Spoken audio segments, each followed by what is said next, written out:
we need to take a look into the future.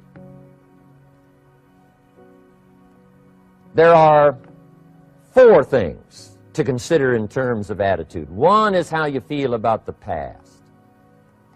Best advice I can give you on that is treat the past as a school. Let it teach you the mistakes you've made, the things that went wrong, the things that didn't work. Don't use the past as a burden to carry, and don't use the past as a club to beat yourself to death.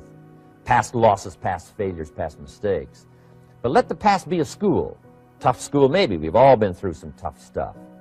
So if you feel good about the past, draw from it for experience and let it teach you.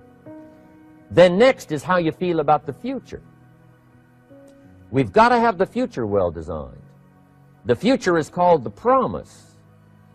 And here's what we teach in our leadership series.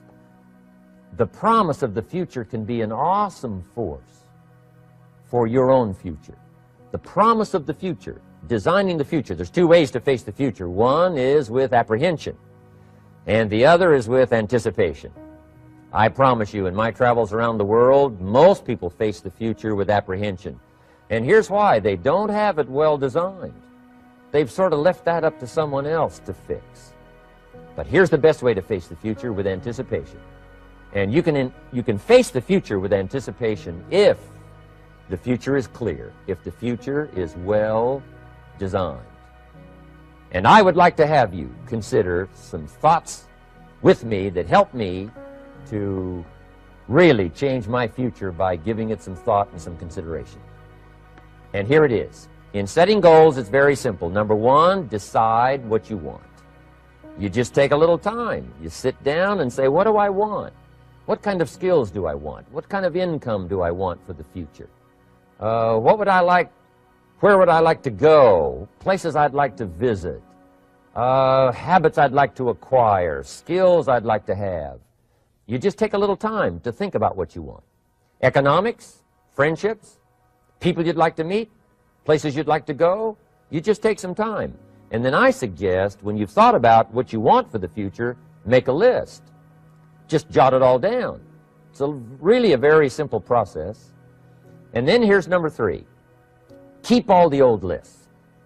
I'm telling you, this served me so well, keeping my old list of goals. I look back now 10, 20 years ago at goals I set, lists I made, and I smile now because here's what I thought was so important, 20 years ago.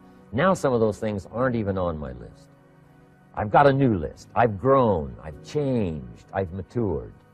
But I give you that advice. Decide what you want. Number 2, write it down. Number 3, keep the old lists. And then here's number 4. When you get something that's on one of these lists, check it off. Part of the fun of having a list is checking it off. And then if you can add some drama to checking it off, see, that's what really helps. I set a goal to go to Spain many, many years ago. And when I finally made my first trip to Spain, I had that journal with me that had that list in it. And while I had my journal on my lap, waiting for the wheels to touch down in Madrid, I waited until the wheels touched the runway, and I checked it off. Just adding a little drama. So, part of the fun of having a list is checking it off. Now, here's what's important about the lists and designing your future. If the future gets clear, the price gets easier. Because you got to remember, for every promise, there's a price to pay. Everybody's got to pay the price. Everybody's got to do the deal. Everybody's got to do the disciplines. Everybody has to pay. But here's what I've discovered. If the promise is clear and powerful, the price is easy to pay. The price is some classes. The price is a few books. The price is a few disciplines. The price is finding something that'll make your life better, make you grow, make you change, make you develop. So the first part of the key is to design the promise. Then, what is the price to pay? I'm telling you, the price will be easy. Anybody in my audience can pay it, no matter where you are, where you come from. Color doesn't matter, religion doesn't matter, where you grew up doesn't matter, circumstances don't matter. I'm telling you, if you'll make the promise of the future clear for yourself, the things you want, the places you want to go, the things you want to have, the person you want to become, the skills you want, the homes you want, the future you want, the friends you want, all of the values of life that you could possibly want. If you'll make that clear, make those lists, and be serious about it. I promise you it's an easy price to pay. Anybody can pay it. And the best advice I can give you is, if I can do it, you can do it. Farm boy from Idaho, raised in obscurity. I changed my life, turned it upside down, turned it all around, found economics, found future, found promise, and if I can do it, you can do it. So, start setting your goals and see if you can't get a better excitement going for the things you want to accomplish for the future. Now here's my third subject, and that's called financial independence. Oh, by the way, before I get to financial independence, let me cover one more point. One of the major reasons for setting goals is for what they make of you in achieving them. My teacher advised me when I first got started at age 25, he said, "Jim, why don't you set a goal to become a millionaire?" He said, "It's got a nice ring to it. You know, enough zeros to impress your accountant." And he said, "I'm here to help you. You're only 25 years old. You've been to 1 year of college. You've got a beautiful family, every reason to do it. Why don't you set a goal to become a millionaire?" And he said, "Here's why." And I thought, he doesn't need to teach me why. Wouldn't it be nice to have $1 million? He said, "No, then you'll miss it." He said, "Here's why. For what it will make of you to achieve it." I'm telling you, that statement changed my life. Set the kind of goals that will make something of you to achieve them. He said, "Now, once you become a millionaire, what's important is not the money." I thought, that's kind of strange teaching. He said, "Honest, it isn't important." He said, "You could just give the money away." Now, I did better than that. I lost it all. By the time I was 31, I was a millionaire. By the time I was 33, I was broke. And I'll tell you a little bit about that story later. But when I lost all my money, guess what? I found out Mr. Shoaff was right. What was valuable was not the money. What was valuable was what I became to earn the money. The skills I had, the knowledge I had about the marketplace, the values that I had going for me. They were more valuable than the money. And here's an important statement to remember. It's not what you get that makes you valuable. It's what you become. So part of the key here is to set the kind of goals that will make something of you. Don't set them too low so that you don't have to grow and you don't have to read and you don't have to try and you don't have to stretch. Don't set them too low. And then don't sell out. Don't go for something that's going to cost you your virtue or cost you your values or sell out your principles. There's a good middle road here to follow. Goals that will inspire, goals that will help you grow, change, develop, and become better than you are. Okay. Now let's talk about financial independence. How to become rich by 40, 35 if you're extra bright, much sooner if you find an opportunity like I did. Let me show you how I did it. Financial independence. First of all, I like the phrase financial independence. Some people are a little bit concerned about using the word becoming rich or becoming wealthy, and I can understand that. I struggled a little bit with this. Is it okay to go for becoming rich, go for becoming wealthy? And maybe that's a bit too strong a word or strong a term. So here's what I've come up with that I think is comfortable for me, and that is how to become financially independent. I think it's every person's heritage here, especially in America, to become financially independent. Now, let me give you my definition of financial independence. Financial independence is the ability to live from the income of your own personal resources. Financial independence. Now, it depends on how you want to live. If you need $2,000, $3,000 a month, if you need $4,000 or $5,000 a month, if you need $10,000 a month, some people may need, $100,000 a month. But whatever you would need to live, and you could earn that living from the income of your own personal resources, that's what I call financial freedom, financial independence. And let me show you how to acquire it. If you start at age 15, between ages 15 and 35 is 20 years. And in my personal opinion, based on my own studies and my own experience, 20 years, in my opinion, is enough time to become financially independent. If you're not, you don't live in the wrong country. Probably what's happened is you have the wrong plan. And it's easy to be a nice person with the wrong plan. I found that when I was 25 years old.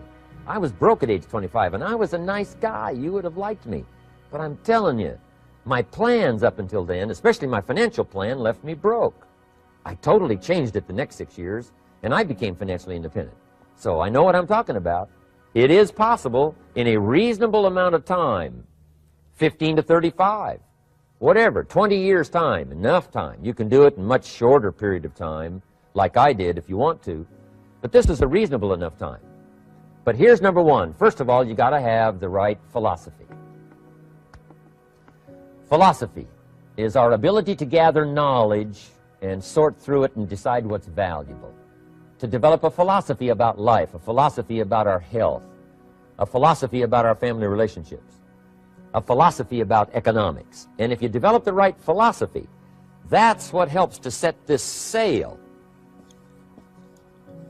so that in 6 years it takes you where you want to go instead of winding up like I did that first 6 years of my economics, broke, no money, empty bank account.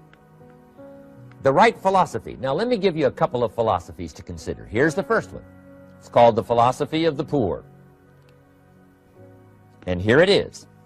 Poor people usually spend their money and invest what's left. That's the philosophy of the poor. Now here's the philosophy of the rich. Rich people invest their money and spend what's left. And here's the startling answer. It really doesn't matter what the amount is. What's most important is not the amount. What's really important is the philosophy. So I would ask you to adopt this philosophy of spending after you have invested. Invest first, then spend. And I've got a little formula that I'm going to share with you. Now, what should a child do with a dollar? I mean, there's a lot of debate going on, I'm sure, across the country on what a child should do with a dollar. Here's one opinion. It's only a child and it's only a dollar. What difference does it make? Well, in my opinion, it makes all the difference in the world. A person's economic future starts with a child with a dollar. Somebody says, oh, no, you're only young once. Let him spend it all. Well, when would you hope that would stop? Somebody says, well, wait till he's 50 and broke like me and, and then he'll learn. Well, no, we don't want to wait that long. If I would have known earlier than age 25, I would have changed. In high school, if they would have had classes called Wealth 1, Wealth 2, I'd have taken both classes. I would not have waited until age 25. So, the earlier the better. So, what should a child do with a dollar? Here's the simple premise to begin with. Don't spend it all. And if a child wants to spend the whole dollar, you got to say, hey, don't spend it all. Don't spend it all. They'll say, why not? It's my dollar. I earned it. You say, I know you earned it, but don't spend it all. They'll still say, why not? Say, let me show you why not. So you put them in your car, take them to the other side of town, and show them where people live that spend the whole dollar. Just drive them around. Kids learn best by visual. Just drive around and say, would you like to live here? Kid says, no. Would you like to live like these people live? Kid says, no, no. Then you can't spend the whole dollar.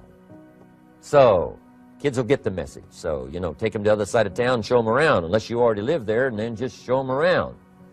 Anyway, don't spend the whole dollar. Now, let me give you my best view of what to do with the dollar. And I promise you, if you started at age 15, now if you're over 15, right, you've still got plenty of time. You still got 20 years. If you're 30, you still got 20 years. I mean, you still got plenty of time to start what I'm about to share with you. What to do with a dollar. Here's my first bit of advice. Never spend more than 70 cents. Never spend more than 70 cents. Now, you got to pick some number, and the number you pick is going to be determined by your philosophy. It's going to be determined by what you've been taught or your experience teaching yourself. When I first met my teacher, Mr. Schoaf, I was at about 110% of each dollar. I'm down at Budget Finance, hawking my furniture and my car one more time. And then I learned a whole better formula for financial independence. Number one, don't spend more than 70 cents. Now, kids say to me, well, okay, what do I do with the other 30 cents? And here's what I teach them. 10 cents for charity. Charity or church, or helping people that can't help themselves. 10 cents to support worthy projects. Projects that you feel good about. 10 cents out of every dollar. It's called being generous with part of what you've taken out of society. Now, in my opinion, nothing teaches us character better than generosity. No class, no teacher, no book teaches character better than generosity. And the best time to start is when the amounts are small. And I know if kids learn these lessons well, they'll give a dime out of a dollar, help people that can't help themselves, support worthy projects. Or if you belong to a church, they teach tithe, piece of. That's very important. Now, because when the amounts get larger, sometimes it's a little more difficult. You know, giving 100,000 out of a million, someone says, oh, if I had a million, I'd give 100,000. I'm not sure. That's a lot of money. So the time to start is when the amounts are small. 10 cents out of the dollar. Okay, next 10 cents I call active capital. Active capital means do something to make a profit. Active capital. Set aside a portion of your income. Wages are okay, but I'm telling you, wages will make you a living. Profits will make you a fortune. So set aside part of your income as capital, called active capital. Any kind of project you can possibly think of, you can possibly come up with. I'm going to write a new book, I think, for kids. I think the title is going to be, Of Course Kids Should Pay Taxes. It's kind of an interesting title. In California, kids do pay taxes. When a child walks into 7-Eleven, buys something that costs $1, the proprietor says, give me 7 more pennies. And the child says, hey, what's these 7 pennies for? And the proprietor says, that's the taxes. Kid says, well, hey, I'm only 8 years old. Proprietor says, congratulations, you're my youngest taxpayer. Give me the money. So in California, where I live, kids do pay taxes. Big question is, should they? And my book will answer that question. Of course, kids should pay taxes. Nothing is for free. If you want to ride your bicycle on the sidewalk instead of in the mud, you got to pay the 7 pennies. Nothing is free, so we all have to pay. So, 10 cents out of your living, out of the money you earn, set aside for capital. Capital to try your best to show a profit. And in my book, it's going to be all kinds of ways kids can make money, right? 2 bicycles, one to ride and one to rent. I mean, you know, it doesn't take long to figure out some enterprise that'll start making a profit. Then you must jot this down if you're taking notes. Profits are better than wages. 1, you can't usually start wages until you're about 16, 15, 16, but you can make a profit long before you're eligible to start earning wages. And then there's no limit to profits, and they can double and triple and quadruple. You know, there's no limit. It's incredible how fast profits can grow. So profits are better than wages. Wages make you a living, profits make you a fortune. Now, the third 10 cents is vitally important. I call it passive capital. Capital you let somebody else use. A financial institution, stocks and bonds, mutual funds, whatever. Let someone else use it. You furnish the money. They use it to make a profit, but they pay you for the use of it, called interest. And here's one of the things that'll make you financially independent fairly quickly, and that's called compound interest. And this is how you get it. Letting someone else use a portion of your money, your substance. They show the profit, they pay you interest. And this passive capital, I'm telling you, over a sustained period of time, if you'll develop this little 10, 10, 10, and 70, especially starting at age 15, I'm telling you, by the time you're 35, you will be financially independent. You'll have the ability to live from the income of your own resources.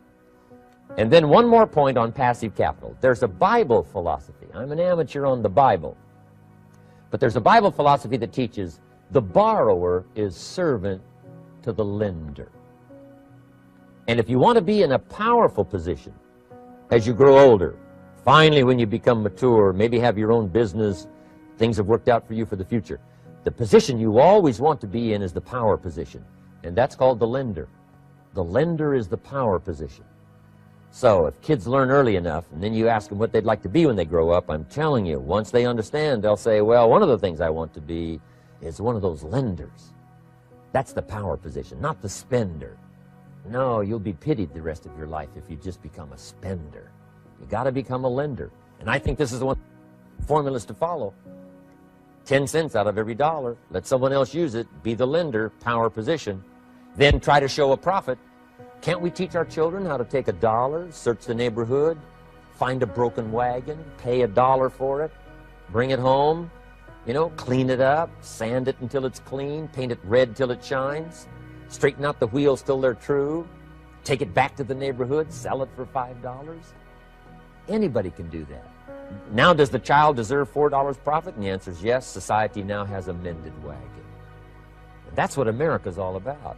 Finding something, touching it, making it better, making a profit, taking part of your resources, helping people who can't help themselves.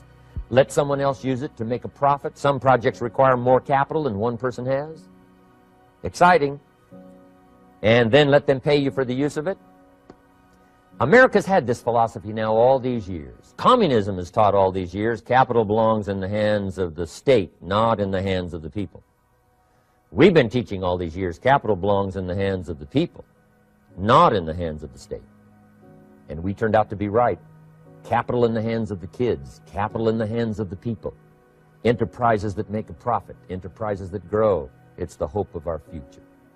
So that little simple formula, I hope, will help you. Now, one more key on financial independence, and that is attitude. Attitude. Here's number one. I used to say, I hate to pay my bills. My teacher straightened me out on that. He said, let's see, Mr. Owen, what you hate to do is pay $100 on an account and reduce your liabilities and increase your assets. I said, well, no, not if you look at it that way. He said, well, it all depends on how you look at it. So wouldn't you love to pay your bills, reduce your liabilities, increase your assets? You got to have that kind of attitude. I found out the same attitude about taxes. I used to say, I hate to pay my taxes. And Mr. Shove said, well, that's one way to live. But don't you understand? Taxes is how we care and feed the goose that lays the golden eggs. Wouldn't you want to do your share? Someone says, yes, but the goose eats too much. Probably true. But hey, we all eat too much. We all need to go on a diet. Better a fat goose than no goose. So I finally became a happy taxpayer. Now, I think taxes are too high, so I'm working to get taxes lowered for our economic future. But then whatever they turn out to be, I gladly pay and do my part, because that's what makes the whole system run, each of us doing our part. Now, I want these three subjects to be valuable for you. I want them to have meaning for you. I want you someday to be financially independent. I want you to have the personal development so that you feel good about yourself. If I had a chance to meet you someday, I'd like to have you show me the list of goals that you've got started and say, Mr. Owen, here's some I've already checked off. Here's the books I'm reading. Here's what's happened. I'm developing the skills. I'm better this year than I was last year.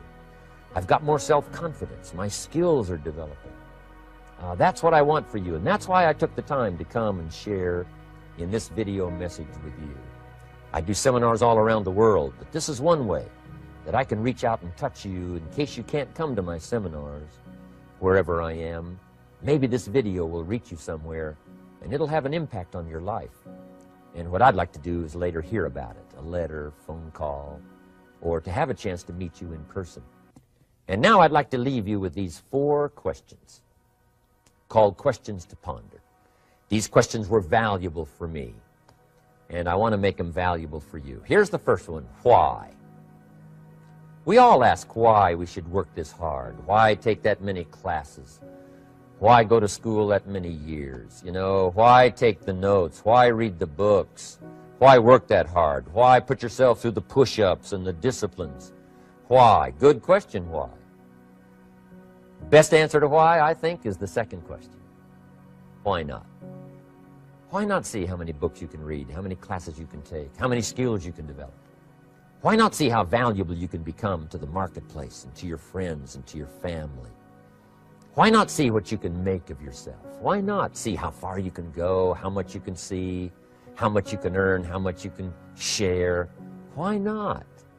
That's the heritage all of us have, in America especially, is to see what we can make out of our lives now that we've been given this extraordinary opportunity. Now, my third question I'd love to ask you in person. But since I can't do it in person, I want to ask it of all of you. But I want you to take it personally. And my third question is, why not you? Why not you? With good self-esteem. Why not you starting to change and setting goals? Why not you starting to make progress toward financial independence? If I can do it, you can do it. I wished I had a lot more testimonials here today besides mine. A whole steady stream that would come by and tell you their story. Someone who started with nothing, finally run a big enterprise. A mother who was on welfare, now she owns her own business. In addition to my story, I wish I had a lot more. And if all of them told their story, guess how they would probably wind up their story? They'd probably say, just like me, why not you? If we can read, you can read. If we can change, you can change. If we can figure it out, you can figure it out. If we can turn it around, you can turn it around. There isn't anything you can't accomplish. That's what those testimonials would say. And so I want to say it to you personally. Why not you? You've got the brains, you've got the stamina, you've got the vitality, you've got the interest, you've got your life ahead of you, you've got the future. You can do it. If anybody can do it, you can do it. If one of us can do it, hey, we all can do it. And now here's my last question. Why not now? This is a good time as the 20th century starts to wind down, a few more years as we get ready for century 21. What a good time to set your goals, work on yourself, work on your skills. What a good time to get it together. What a good time to start this process. Personal development, growing, changing, developing, having a good plan for your money and for your life and for your future. Why not now? And I hope I have a chance to see you one of these days and share with you the experience, the reaction, the response you might have had from my message today. And until I get a chance to see you on this side of the world or the other side of the world, in some school or some seminar, or maybe I'll come and speak for a company that you work for someday, I hope I get a chance to meet you. Until then, I wish you the best.